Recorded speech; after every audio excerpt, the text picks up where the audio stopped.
DMTV Info, votre chaîne d'information en temps réel. La politique, la santé, le sport, les faits de société, la musique, les rumeurs et bien plus encore. Vous découvrirez cela dans notre chaîne DMTV Info.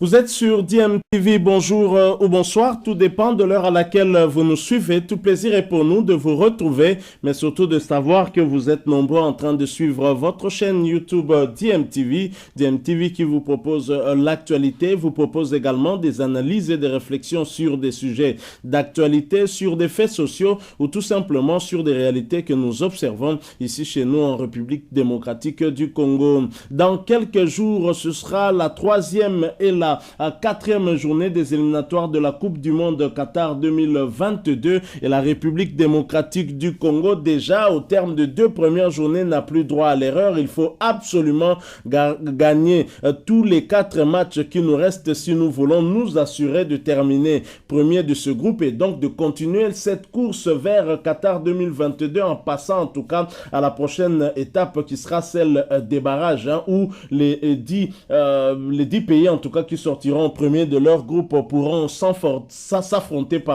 dans le cadre de ces barrages. Évidemment, après tirage au sort, chacun connaîtra son adversaire et en aller-retour, le pays qui sera le plus fort pourra se qualifier. Alors, Hector Raoul Cooper, le technicien argentin qui, après avoir joué les 2 premiers matchs de ces éliminatoires, est rentré en Argentine. En tout cas, il n'est pas ici à Kinshasa, il n'est pas basé ici à Kinshasa. Ça, c'est un autre problème. Et il avait publié une liste de 53 joueurs présélectionnés pour ce match. Et quand on sait que le temps de regroupement est infime, est-ce qu'il y aura suffisamment de temps pour pouvoir justement tamiser parmi les 53 présélectionnés et tirer les 23 ou 24 qui doivent affronter le Madagascar dans le cadre de cette double confrontation? En tout cas, Kabulo Mwana Kabulo et l'entraîneur Guillaume Ilunga ne sont pas du même avis que le staff technique estime que cette liste pléthorique des joueurs ne peut pas en tout cas permettre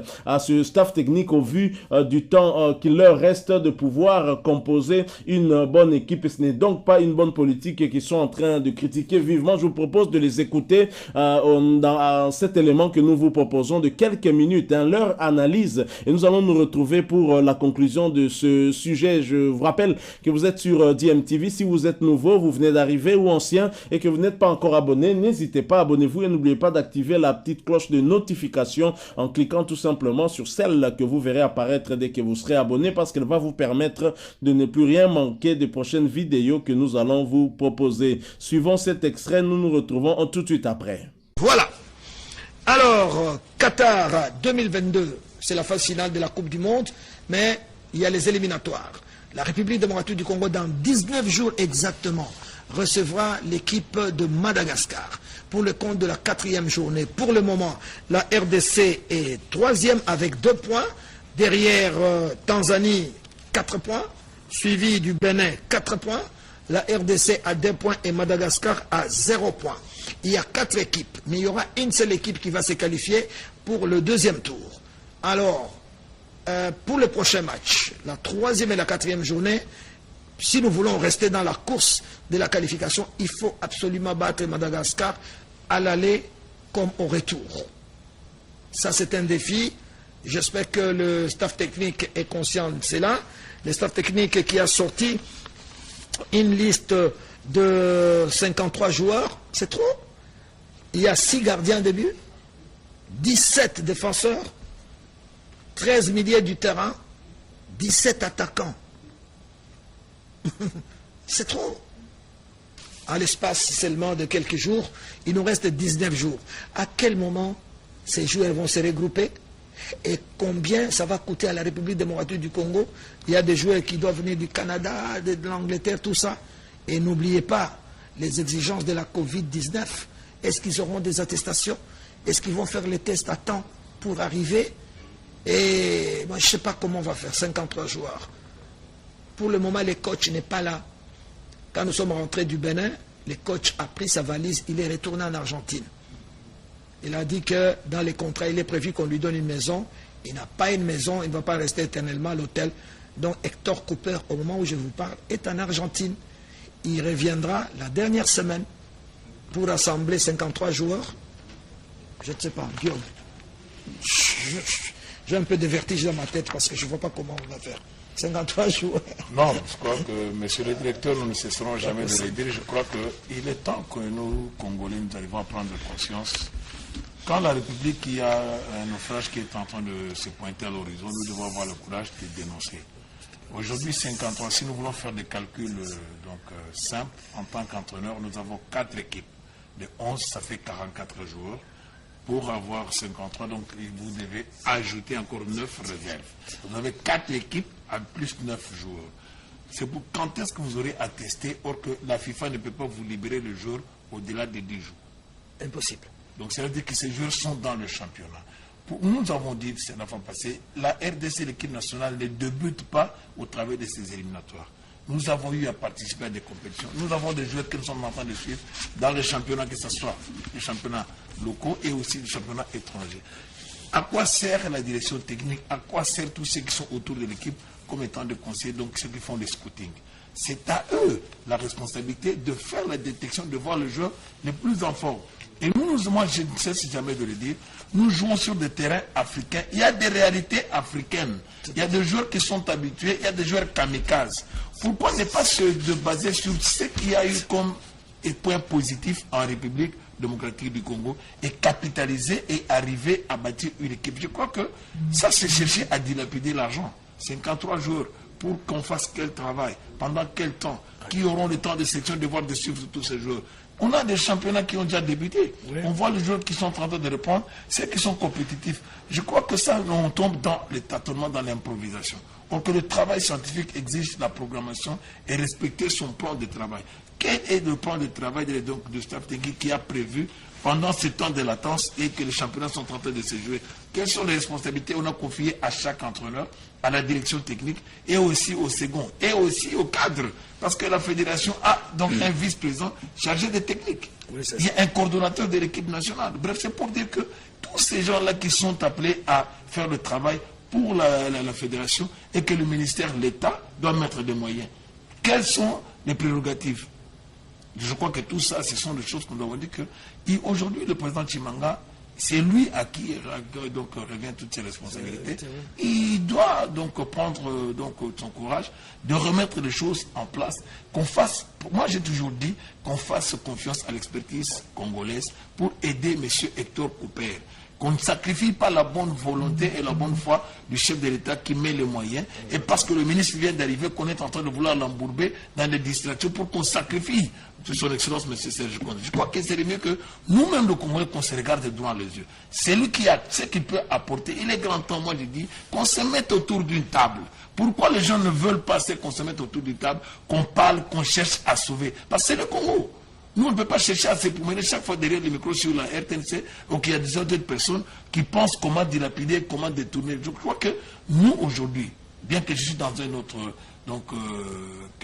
métier, en tant que responsable politico-administratif, mais ma carrière, ma profession de tous les jours, je cesserai d'être instructeur, je cesserai d'être professeur, je cesserai d'être entraîneur, ce n'est qu'à la mort. C'est ça, c'est pour ça que nous faisons appel à votre... Nous aujourd'hui, nous sommes des Congolais, nous faisons, quand nous parlons, nous ne regardons pas la tête de qui que ce soit, nous ne cherchons pas le pouls sur la tête des chauves. Nous sommes en train de parler pour l'intérêt du Congo. C'est la seule discipline qui rassemble tout le monde, là où il y a le 99% de toute la population qui est toujours derrière le sport. Je crois que le sport, c'est un élément fédérateur, c'est un élément catalyseur, parce qu'avec l'élan de développement qu'on est... Moi, je dis que nous sommes à l'époque de l'Union sacrée. Pourquoi dans le sport, nous hésitons encore à créer cette union pour arriver à sauver? Qu'on se dise des choses en face, qu'on répare pour que l'équipe nationale... Parce que moi, j'ai toujours dit, c'est l'environnement autour de l'équipe nationale qui n'est pas sain. C'est ce qui fait que jusqu'aujourd'hui, ça t'attend.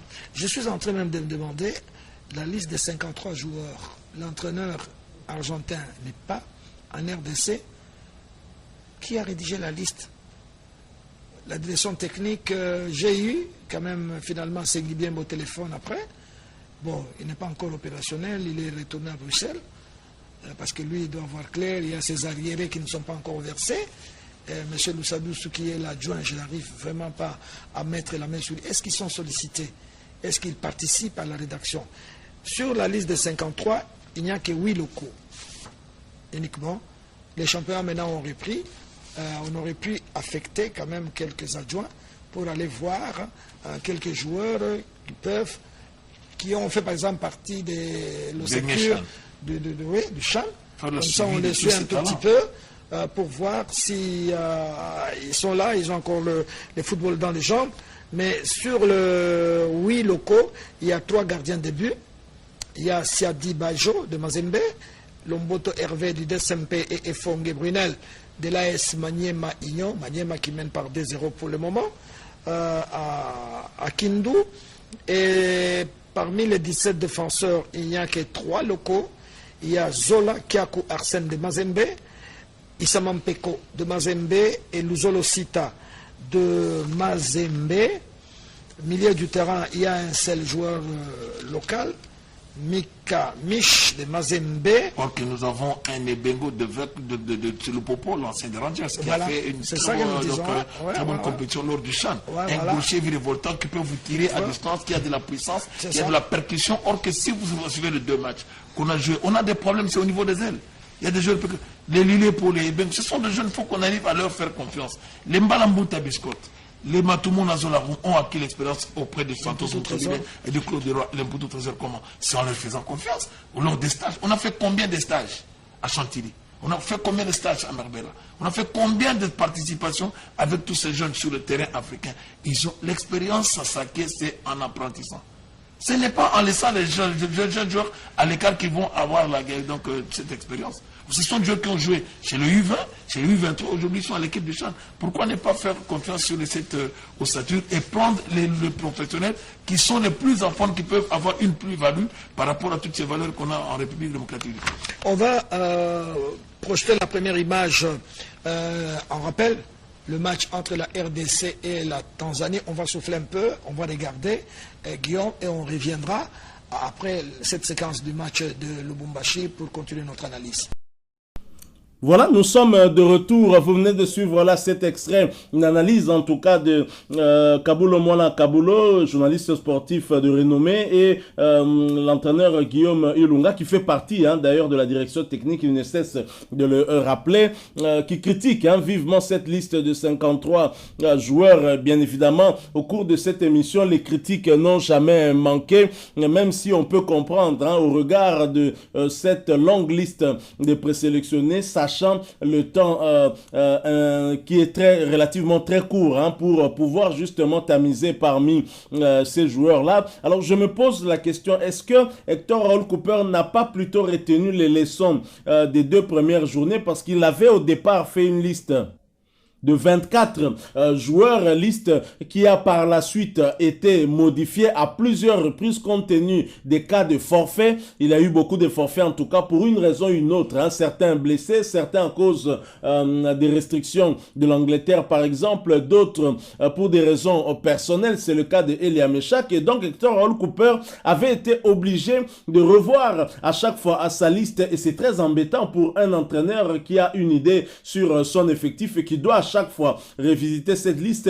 Voilà pourquoi il a peut-être préféré élargir cette liste-là jusqu'à 53, de sorte que s'il y a des cas de forfait, qu'ils puissent puiser que dans cette liste bien élargie. C'est peut-être dans cette optique-là. Je ne pense pas que cela soit une manière pour lui, en tout cas, de chercher encore à récupérer quels sont les meilleurs parmi ces 53 joueurs. Je pense que Hector Raoul Cooper va se reposer sur l'effectif qu'il a accompagné, en tout cas lors de ces 2 premières journées. Alors évidemment, on critiquait la liste d'Hector Cooper pour la première et la deuxième journée en estimant qu'il fallait intégrer beaucoup de joueurs locaux et bien sûr des joueurs qui ont fait en tout cas partie du championnat d'Afrique des Nations qui s'était joué sous la direction de Jean-Florent Ibenge Kwange au Cameroun.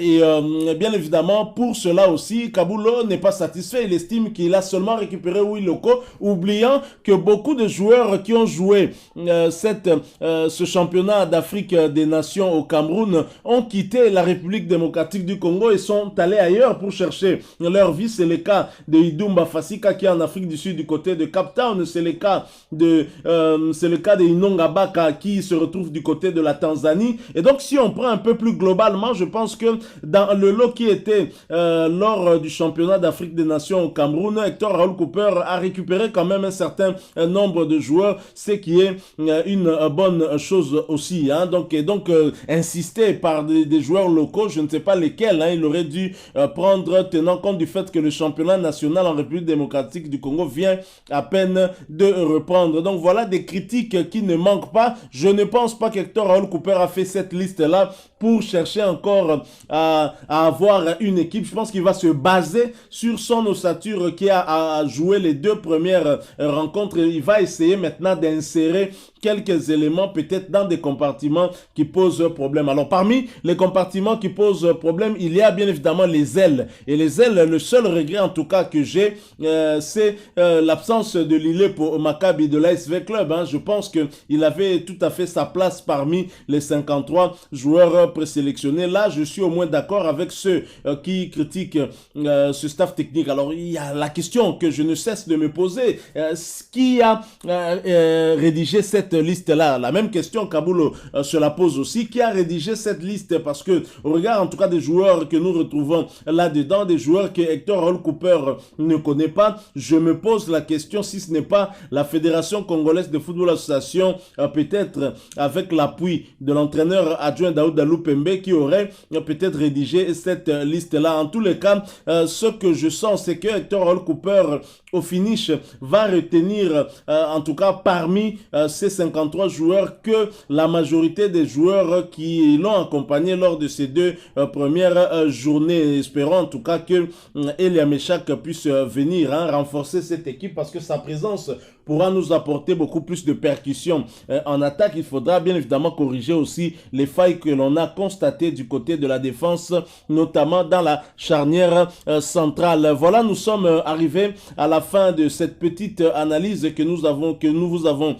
proposée, qui analyse en tout cas qui s'est fondée, qui s'est basée sur les propos de Kabulo Mwana Kabulo et de Guillaume Ilunga, qui ont été très critiques vis-à-vis de cette liste de 53 joueurs d'Hector Raoul Cooper, qui estime en tout cas que c'est une liste qui ne sert à rien au regard du temps que nous avons. C'est tout à fait compréhensible. Je pense aussi que 53 c'est quand même aussi trop. Je pense qu'il aurait peut-être mieux fait de faire une liste de plus ou moins 34 ou 35 joueurs, histoire de pallier justement à des cas de forfait, puisque je pense que l'objectif c'était celui-là, compte tenu de ce qui s'est passé lors de la première et deuxième journée. Alors merci à vous qui nous avez suivis. Si vous avez aimé ce sujet, laissez-nous un maximum de j'aime. Merci de partager aussi avec nous votre point de vue en nous le laissant à travers un commentaire. Abonnez-vous si vous êtes nouveau ou ancien que vous n'êtes pas encore abonné. N'oubliez pas d'activer la petite cloche de notification en cliquant tout simplement sur celle que vous verrez apparaître